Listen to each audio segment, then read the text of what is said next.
I will এবং I would দুইটার মধ্যে কিন্তু বেসিক একটা ডিফারেন্স আছে।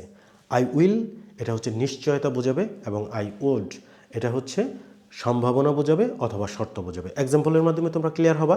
আই উইল হেল্প ইউ, আমি তোমাকে সাহায্য করব, এটা ভবিষ্যৎ সময়ের জন্য একটা নিশ্চয়তা, আমি তোমাকে সাহায্য করব, আই উইল হেল্প ইউ।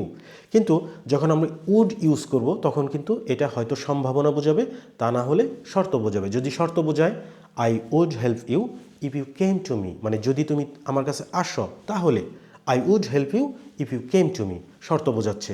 আবার সম্ভাবনা কিভাবে বোঝাচ্ছে, I would help you if I were free, মানে আমি ব্যস্ত, যদি আমি ফ্রি থাকি তাহলে আমি তোমাকে সাহায্য করতে পারি। মানে এটা নিশ্চিত না, এটা হচ্ছে একটা সম্ভাবনা। I would help you if I were free.